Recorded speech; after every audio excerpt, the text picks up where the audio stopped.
We're getting into chapter 11 here, and finally we begin to get to do some inferential statistics. That is to say, we're moving into difference types of statistics, which is going to be chapter 11, a little bit of chapter 12. I'm going to focus mostly on chapter 11, and then also into chapter 13, which is analysis of variance. So let's start simply, and this is part one, and this is the t-test. And so actually running tests between the means of two groups. Now, the thing is, we're actually not going to run the test until part two of this session here. This is kind of preamble, and it has to do with some of the theory behind t-tests. So part of me wants to apologize to you. The other part of me says, no, I need to show you how the ghost in the machine works, because again, this feeds back into the confidence that we want when we make statistical decisions. So I'll try and be as brief as possible with this. So just two learning goals for this session, not a whole lot. I want to keep this simple. And this section here, I want you to know when you might use a t-test. And I can tell you what the answer is. When you want to look for a difference between two groups and no more than two groups. That's it. So learning goal one accomplished. The second part, we'll get into what are called independent groups. There's a little bit of some nuance there. And the second one is to understand the theoretical underpinnings of why we use a t-test in the first place. And again, this is to kind of give you a sense of the machinations and the theory in behind statistics. We do have to cover those things. It's not just a matter of, because running a t-test on SPSS is really easy. It's not that hard. You press one button and boom, you're done. It's the interpretation that becomes more problematic. And so to understand the interpretation a little bit, you need to understand some of the theoretical underpinnings of the t-test. The type of statistical test that we use depends upon the research question that has been asked. And so we use t-tests when we are looking at differences between two means and two means only. That's the limitation of the t-test. So I could have, for example, I could have two independent groups, right? They're separate from one another on some kind of variable. They're different. So, I could have a group that's from British Columbia, and I could have a group from Ontario, two different groups, and I might measure them on some variable, and I want to see, using t-test, whether there's a significant difference between those two groups, those two independent groups, based on that variable alone. So maybe it's income. I want to see who actually has a higher income, people who live in Ontario or people who live in British Columbia. And we call that an independent t-test. But there's another type of t-test that measures differences as well, and that's called a dependent t-test. And that's when I measure the differences on a particular variable if I measure the group against itself. So a lot of times you see this in time series designs where I might take a group, say from Langley, for example, I poll them on some question, and I get some sort of numerical answer. I let time go by, and then I poll them again on that same variable and see if there's a difference in that variable across those two time periods. But it's the same group that I'm testing. I'm still testing it twice, but it's the same group and not two different groups.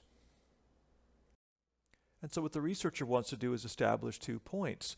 Are the two group values that I'm measuring, are they significantly different from one another? Again, going back to that term, statistically significant. And the second one, which is a bit more challenging, is how meaningful are the differences that may occur? And the meaningfulness, again, depends upon that researcher's knowledge of their field.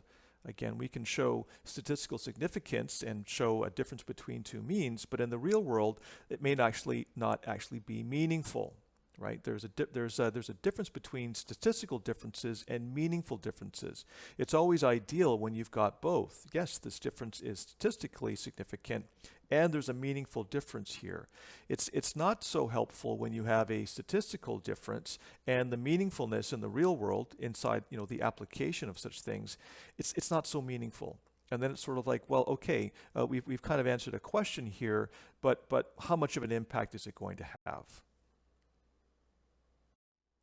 Let's unpack the two different types of groups here a little bit. Okay, so t-tests work with two different types of groupings. You can have independent groups, which is this slide here, and you can also have dependent groups.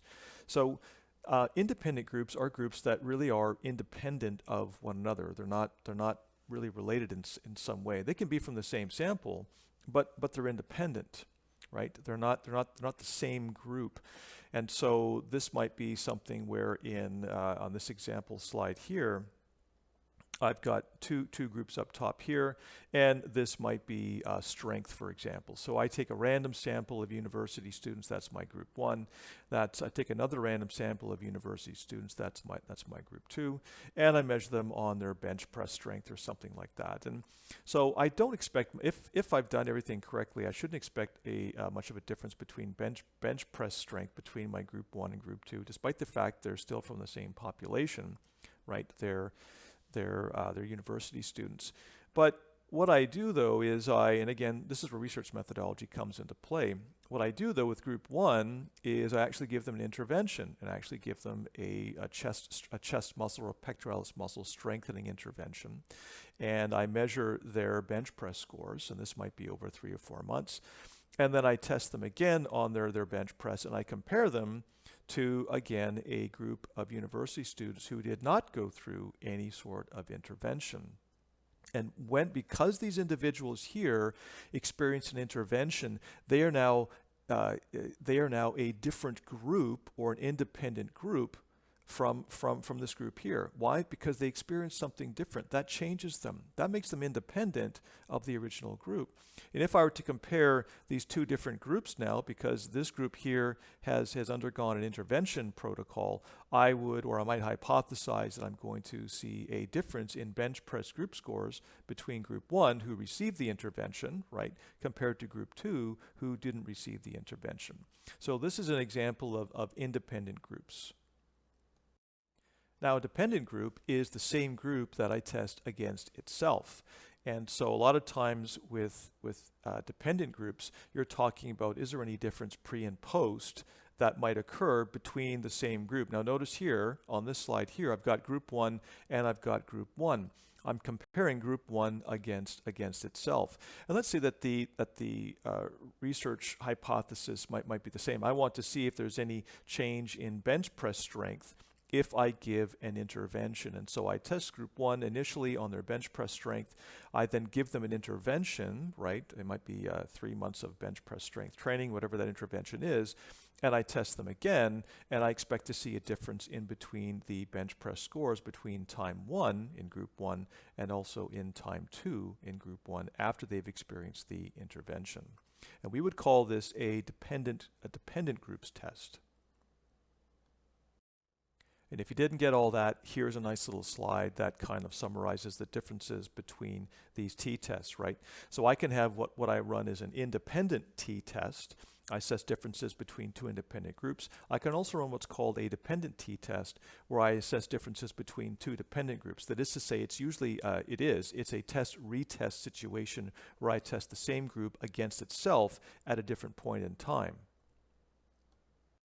And this is what we're trying to see with t-test, is this. How far apart are the means in between two groups, whether or not they're independent or dependent? It doesn't matter, right? This could be a group over here that's independent of another one. In this case here, it would be patients without disease is independent from patients with the disease.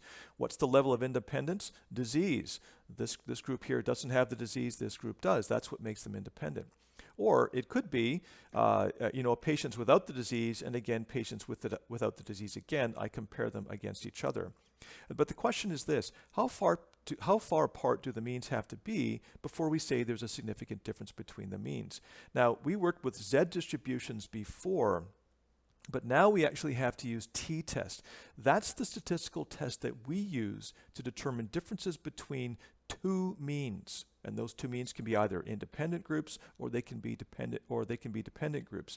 But it's two means and two means only. We use t-test to sort out whether or not there is a significant difference between the two means.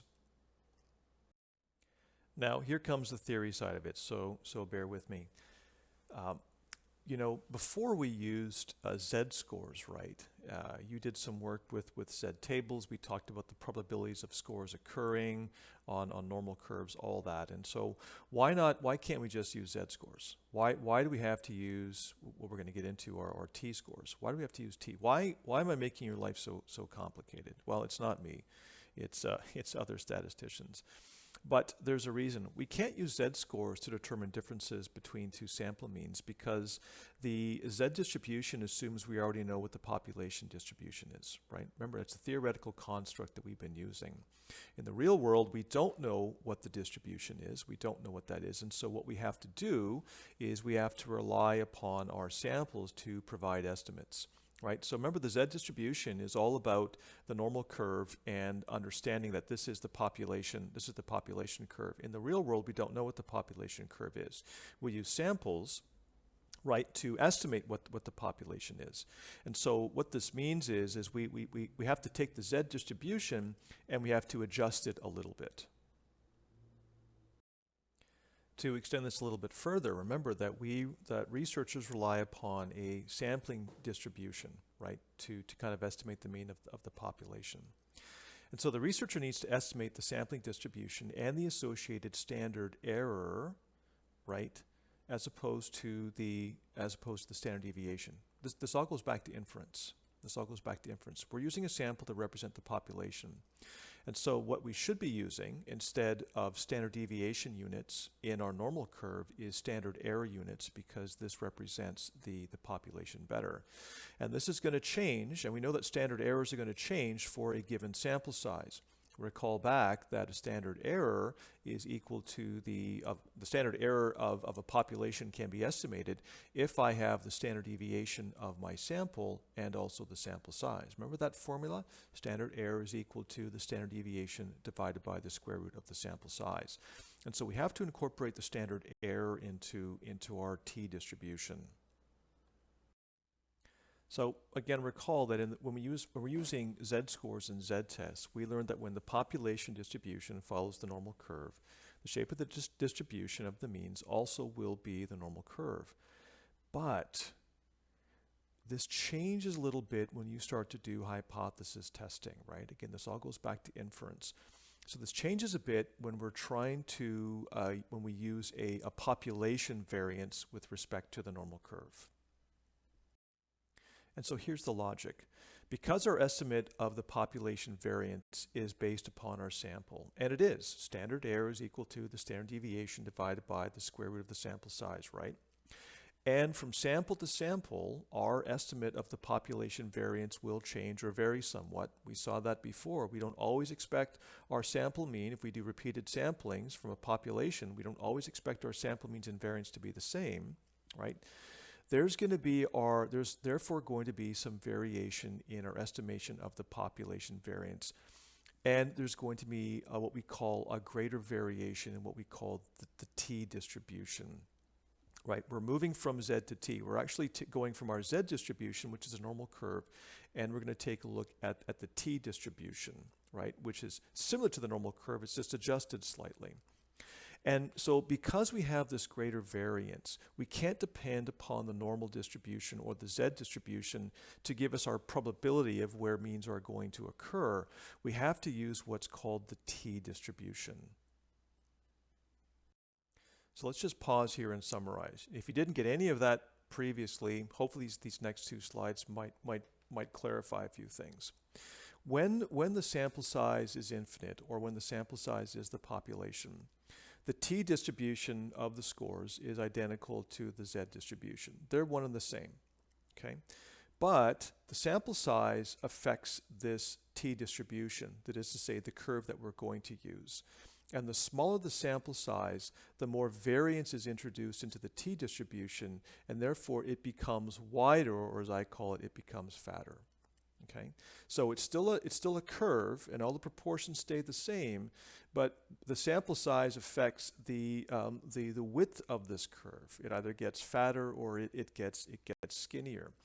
And the smaller the sample size, the more variance you introduce into something, and therefore what that means is your curve is going to widen. And because this t-distribution is associated with the degrees of freedom, that is to say the sample size, right? The larger the sample size, the larger the degrees of freedom that you have. Obviously, large degrees of freedom are great, which means you have a large sample size and your t-distribution approximates more closely the z distribution. But unlike the z distribution, which used standard deviation units, the t-distribution of scores uses the standard error units, not the standard deviation units. And that makes sense because the t-distribution is working with the population variance that we are trying to estimate, right? Remember, we estimate population variance from our sample using our standard error formula because the standard error estimates the population variance. So we switch these things around now, at least on the bottom of a normal curve that we're going to see.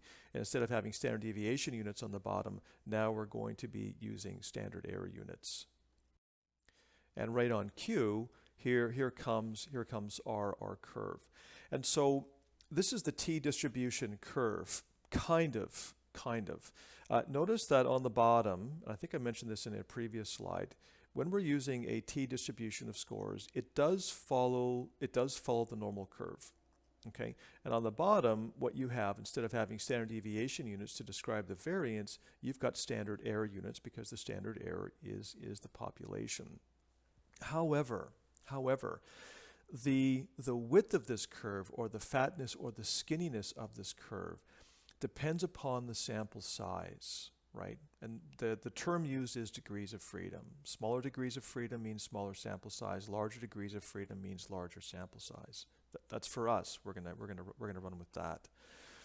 And so this curve here, even though the proportions still stay the same, and we still use on the bottom, we're still talking about it in terms of variance, right? Now we're using standard error to depict the variance, not standard deviation. This curve is going to get fatter or it's going to get narrower depending upon the sample size. So in this slide here, we see that and just like we've been chatting about with the t-distribution, variability of the sample increases depending upon the sample size. So here we have a sample size of 50, and the sample size of 50 follows fairly closely to the normal curve. It's been shrunk a little bit here just for demonstration purposes. If I were to have a sample size of 30, what we would have is this line here. We begin to see that the curve gets a little bit fatter. And a sample size of 10, there is a much larger amount of variability in the sample. And so this is what we mean with the t-distribution. The t-distribution compensates for this increased amount of variability, right? Remember, the normal curve is going to be the normal curve, and it's not going to change because it's the z distribution, which really is the population. We use samples to estimate the population, and every time, and our sample size increases the amount of variance we are going to see in the sample. A smaller sample size is going to increase the variance. And so the t-distribution is thus adjusted, right? The t-distribution is thus adjusted depending upon the sample size, right? The t-distribution, when the sample size is large, the t-distribution approximates the normal curve of the z distribution. But as the sample size decreases, the t-distribution is adjusted. It accounts for this added variability. That's what the t-distribution does. So why is all this fatness and skinniness of t-distributions important? Well, if we use a t-distribution, and we do use a t-distribution to account for error and these types of things, and the t-distribution, because the sample sizes are much smaller than the z distribution, which is the entire population, what this means is t-distributions means that the means have to be further apart from each other before you can say there's a significant difference between the means. I put it up here on this PowerPoint slide. I say it this way. Thus, because the curves, the t-distribution curves are wider, it takes a slightly more extreme sample mean for us to say there is a statistical difference between the means compared to, say, the Z distribution. Z distribution, now the curves are still the same. These are both still normal curves, but the t distribution curve has been widened a little bit, right? Because we're actually accounting for greater variability compared to, say, the Z distribution.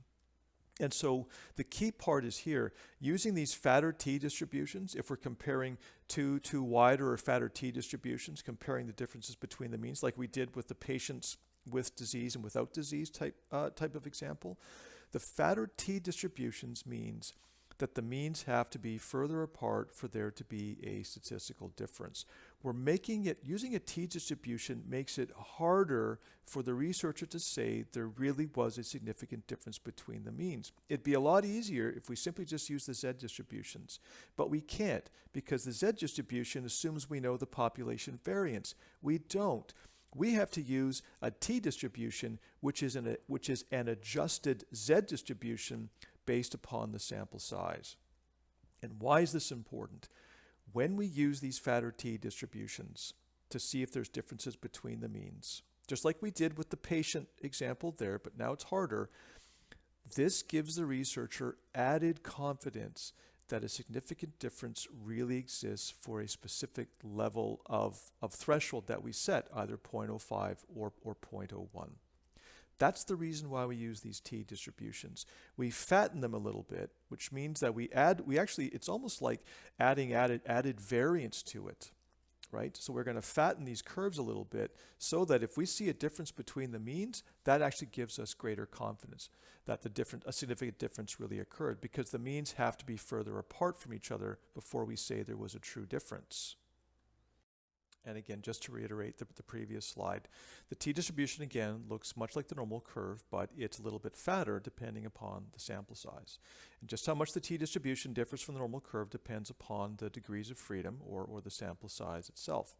When the sample size is small, that is to say there's small degrees of freedom, the t-distribution is much wider. When the sample size begins to approach around about 30, the t-distribution begins to approximate the normal curve or the Z distribution more closely. It's not perfect, but it's getting closer to the normal curve. So let's look at an example here. So what we have here is we have three different normal curves.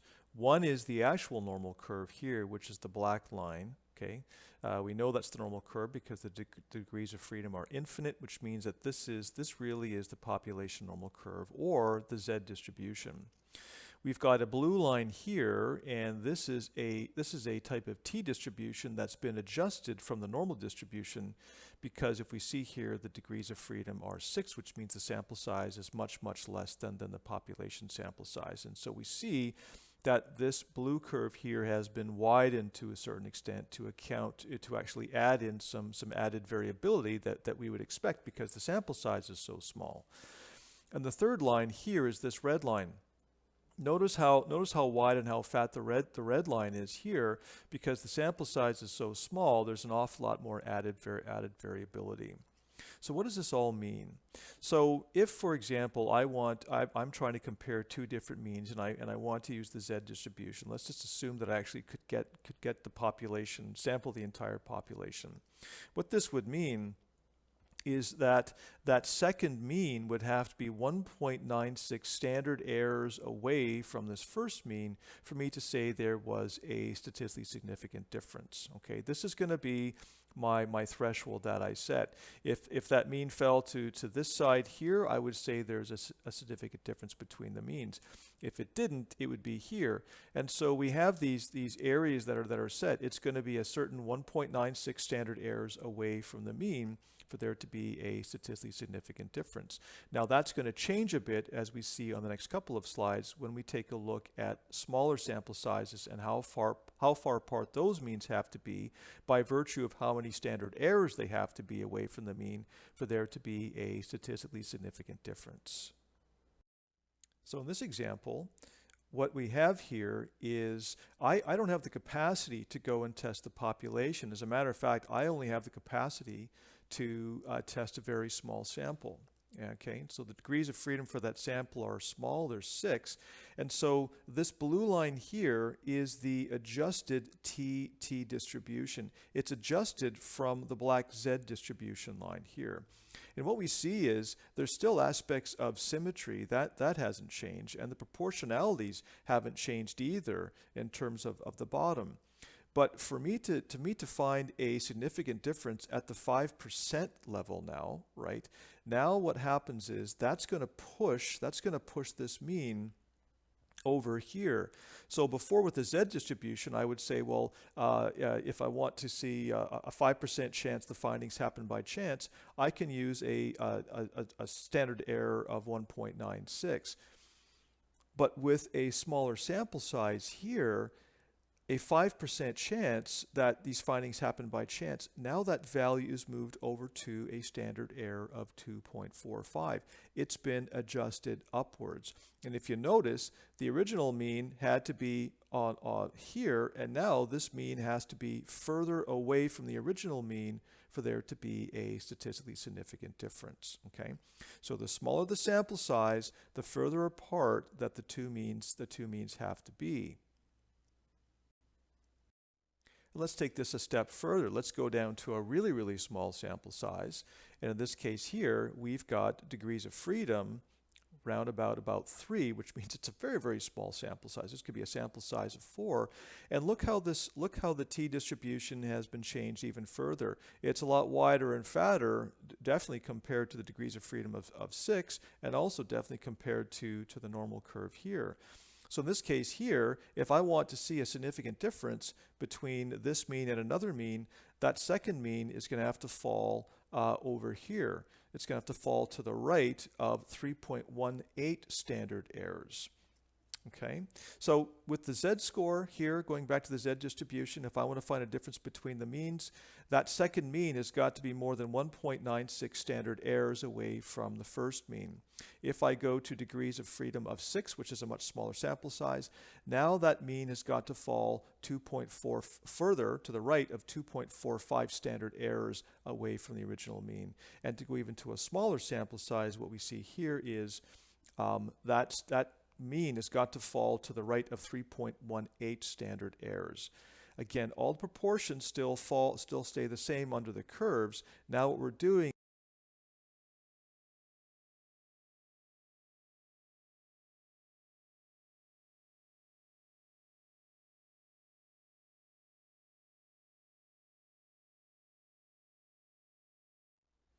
So how do you know how far apart your mean has to be from the original mean before you can say there is a statistically significant difference between the two means? And again, based upon how many standard errors that second mean has to be from the original mean. And because I gave you some examples on the 3 previous slides, you're wondering, how did you come up with those calculations, 2.45 and 3.18? Well, the good news is it's already been done for us. As a matter of fact, it's called a student's t-distribution table, and this was published back, I do believe, in the 18th century. It was a brewmaster, actually. This all goes back to beer, believe it or not. And I can't remember the details exactly. But he was actually a guy who was a brewer, worked for the Guinness Brewing Company, I do believe, who put together this t distribution. And this t distribution can be found in Salkin, this table B2 on pages 357 to 358.